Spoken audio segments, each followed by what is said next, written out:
Hi, I'm Ben-Yaakov. This presentation is entitled BuckBoost and the Right Halfplane Zero story. We recognize three basic PWM topologies: the BuckBoost, and the flyback is a derivative of the BuckBoost.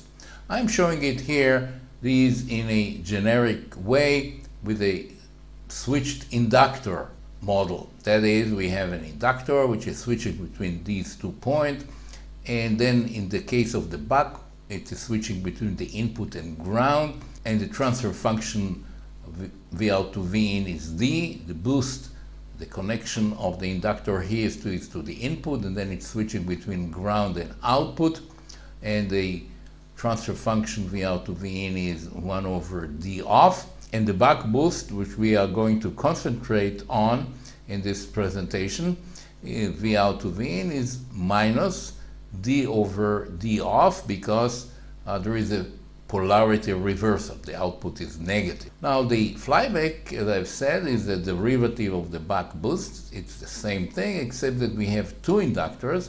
We are charging the coupled inductor at the primary when this is switch is on, and then turning it on to and then delivering the power to the secondary when the other switch is off. Transfer function is the same, except that we have another parameter and the turns ratio of the element here.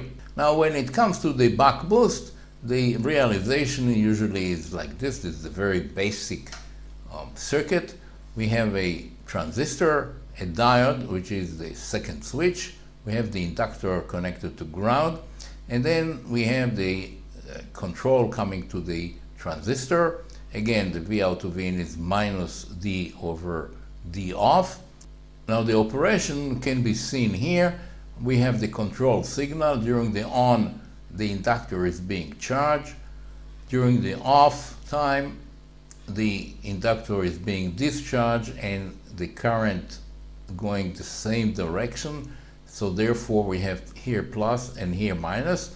And here is now the inductor current. Now in this presentation, which is an introductory or primer video, I'm going to concentrate on CCM operation, continuous current mode operation, and will not discuss the DCM. I'll have some notes about it. You can overcome the sort of handicap of the negative voltage at the output by having 4 transistors. In this case, we have these 2 transistors turned on during the on time, charging the inductor, and then during the off time, these 2 are turned on, and then the current is now flowing. We are sort of flipping the inductor, so the current is now going same direction here, so therefore the output will be plus. Now a neat feature here is that we can actually bypass the whole thing. Turning these 2 on, we can have a direct connection between the input and output. Now, why would you like to have this? Because in some applications, say for example, if you have a battery, it has a voltage between 9 and 15 volt, and suppose you have a load which needs 12 volt plus minus 1 volt, not that accurate, not that stable, and then you need a up-down, because you need, in the case of 9 volt, you need an up converter, and 15 down, so BuckBoost is very good. It's a buck up down, and when you are in the neighborhood of the 12 volt, you can just turn on these continuously and not do any switching, so the efficiency, the losses will be just about almost zero, just the conduction losses here of the transistors, and therefore this could be useful in case of primarily battery operation. Now the advantage of this configuration is that it's of course up and down, and it also can be made bidirectional, because there are no diode. With the original configuration there is a diode, so you can't have current the other way, while here we can have current both ways, so it could be bidirectional, and it has this should be positive, of course, positive output. Now we are going to concentrate here in this video on transfer functions and behavior, dynamic behavior. So the basic system we are talking about is a BuckBoost, has a DC coming in, has an output, and then a drive which is the duty cycle. And this duty cycle is generated by a modulator which is fed by an error signal. Now, for small signal, AC analysis, transfer function, we're talking about perturbation. That is, we are talking about a DC level here on which there is some perturbation, an AC perturbation, which will cause a change in the duty cycle like this, like a jitter here. And this difference, we call it the small d, the perturbation of the duty cycle, which is in fact the AC signal, relevant AC signal going into the converter and then shows up as a changes in the small v. So for designing the compensator, the feedback, you do need a transfer function between this small d and the output. This is the key information required for designing the feedback and the phase compensator in order to operate in closed loop. So let's see how can we get these. Obviously, you can get it in an analytical way. That is, you can derive it by perturbation, averaging. There are many ways to do that. And the end result looks like that. This is the transfer function between the input perturbation at the input voltage and the output. That is between here and the output. We see here a second order system, which is kind of makes sense because we have an L and a C, and then we have a coefficient which is d over d off, and at zero frequency this is 1, and indeed we get a transfer function for DC. Now for the transfer function between small d and the output, this is more complex and kind of very intriguing because we have here the so-called right half plane zero. A zero, a normal zero, the left side zero will have a plus here, while here we have a minus. Now this location, the location of the zero is here. This is the omega, okay, this over 2 pi is the frequency of this break point of this right half plane zero. Now the transfer function with this right half plane zero will look something of this nature. We'll see here, as we have seen here, the second order plus a 180 degree. This will be for the normal complex pole here that we have in a LC circuit. Here we're going to see it, and then we're going to see this zero, which will cause the slope to change from minus 40 to, in fact, minus 20 dB per decade, because a zero is kind of causing a plus 20 dB per decade. We'll see it in a minute in a little bit more details. And we'll see that in this case we're going to have, although it's a zero, we're going to have a phase lag. So this is actually adding a lag to the system. We have already 180 due to the complex pole here, and here we have another 90 degree. So a right half plane zero means that we have the zero at this complex plane at the right half plane side. Now what is the characteristic of such a zero? We can see it in the frequency domain and in the time domain. Let's have a look first of all at the frequency domain. The frequency domain, both the left and right half plane zeros will have an increase from the point of the zero of plus 20 dB per decade. There is a gain here going up. But for the left half side plane zero, we have a phase advance, a plus 90 degree. Due to the minus here, in the case of the right half plane zero, we're going to have a phase lag. Okay, so this is kind of unique and different and troublesome, in fact, as I'll talk about it a little bit later. Now in the time domain, if we are going to feed a pulse like this to a system that includes this pole, that includes this zero, then for a regular or normal zero, left side zero, we're going to see something like that.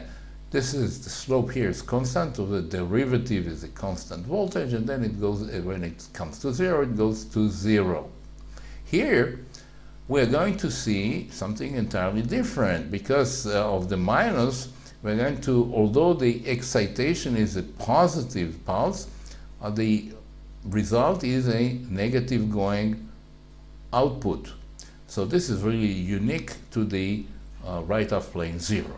Now, there are many ways to explain the right half-plane zero. I'm going to explain it in a very intuitive way, which I think kind of explains what's going on. So let's have a look again at the waveform of the BuckBoost. And the black is the steady state. This is the pulses coming in, the duty cycle. This is the inductor current during on, inductor current during off. And now let's assume that we have a delta D, okay? So this is the duty cycle is changing.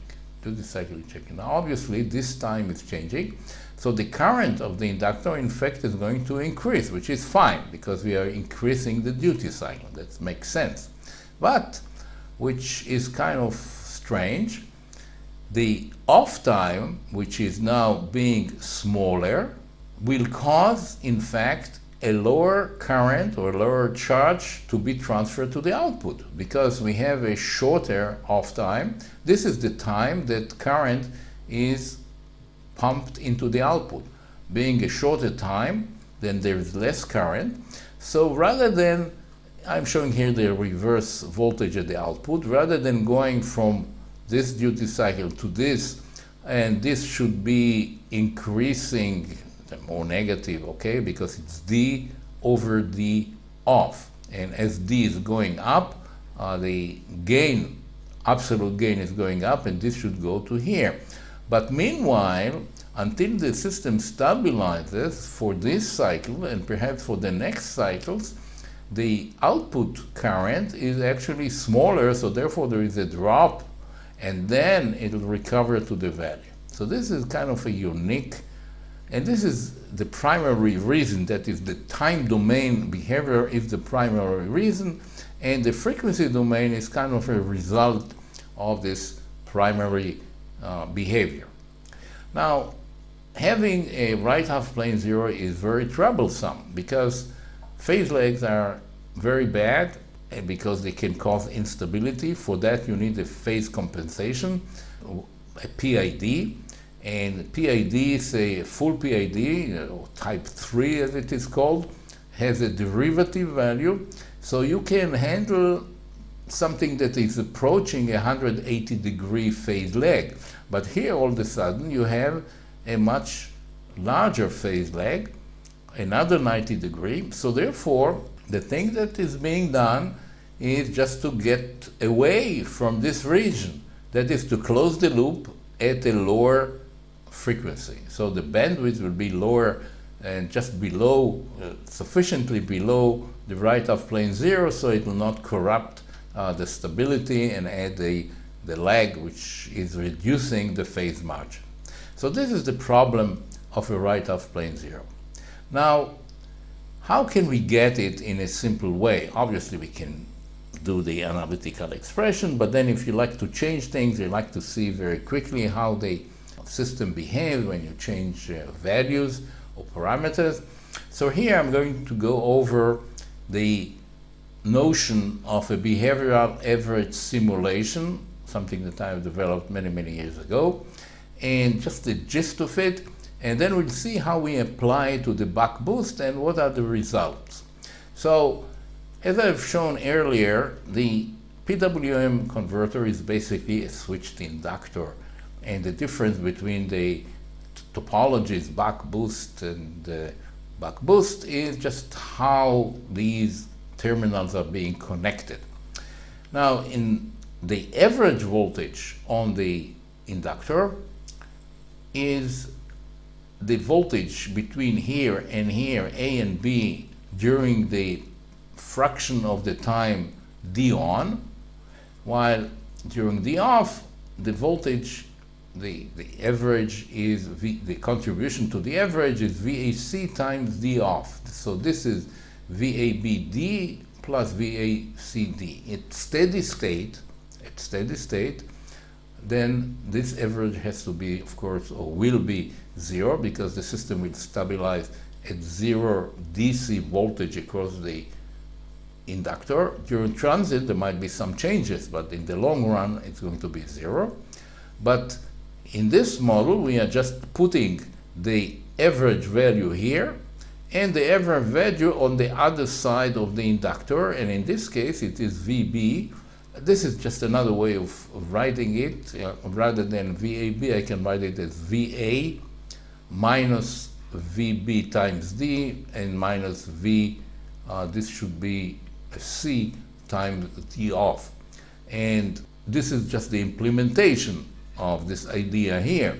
Here is VA, here is a dependent source which is VB times D, a behavioral source, and here is VC times D off.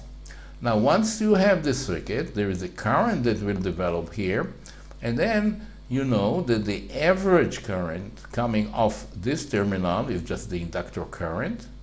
The average current coming off this terminal is this inductor current times the proportion of the time that the B terminal is activated, which is D, and then the same thing goes for the average current here, which is D off times IL. So this is the gist of the model. And therefore, for the BuckBoost, we can very quickly set up the average model as follows. Here we have the switch going between V in during D and V and C, VC during off.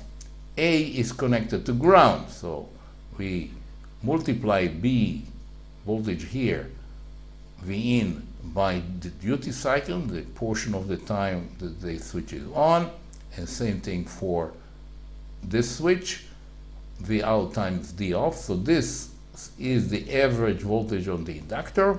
Now we have here the output section. We have a dependent source, and this dependent source is the inductor current times D off, because during D off, or the fraction of the time D off, is when the current is flowing. This is the average current to the output is IL D off, and if you want, we can put here the input voltage and also load it by the current. In this case it will be IL times D, because this is the fraction of the time that this transistor is on. Here is a LT implementation of this idea. Very simple. We have two dependent sources, the inductor. This is just to help a conversion, because voltage source plus inductor is like a short. You have to put some resistance. Here is the output section. Okay, it's IL times D off. And here is the input section. Actually, we can see the current going to the input.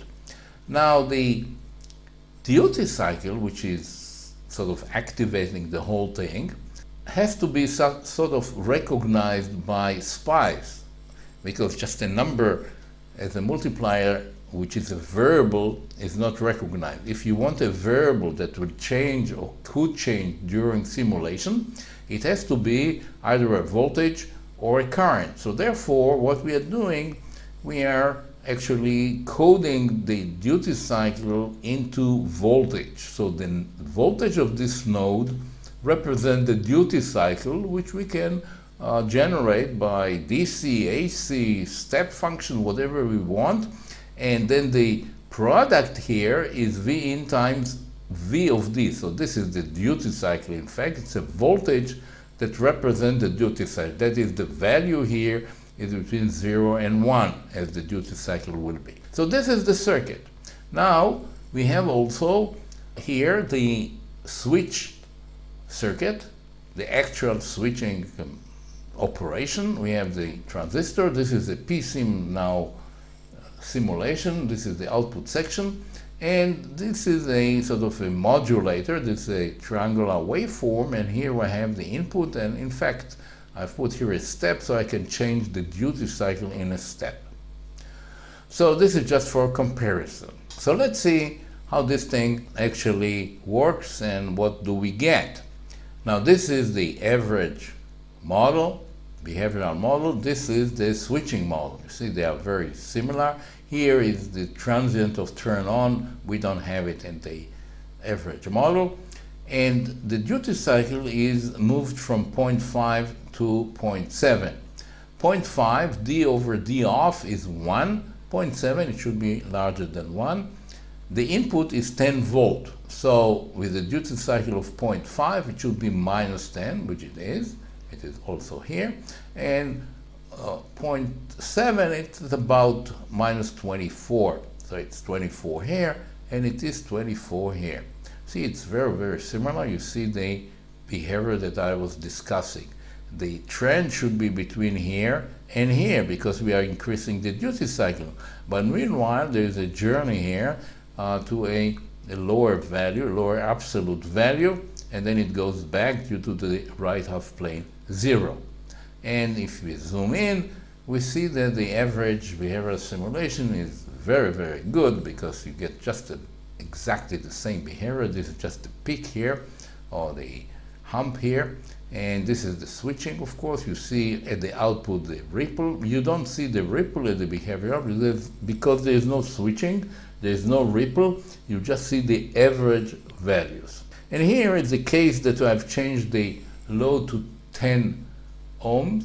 It was 1 ohm here, and when you change it to 10 ohm, then the Q of the system is higher, so therefore there is a higher peak here in the frequency domain, and therefore you see here some oscillation. You see it here, you see it here, and then the hump here is less recognized, but still the phase shift is existing. Now, what about the small signal? Now, the beauty of the model that we have talked about is that it is compatible with both transient and small signal.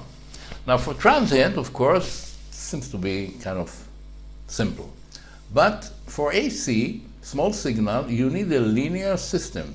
A small signal analysis is done on a linear system. You have a phasor type of a calculation. Now, luckily, when SPICE was originally developed, built into the AC analysis is a procedure which is linearizing the circuit. Now, this circuit needs linearization because you have a product here of two variables or two parameters that are changing during the simulation. The out will be changing, and also the duty cycle could be changing because you can have it as a control. So you have here a product of two variables, and therefore it's a non-linear expression, and therefore it needs linearization. Now, I'm not going into this. There are a number of videos in my YouTube channel that discuss this issue, as well as the method of simulation, average simulation that I'm showing here. So I'm not going to repeat it here.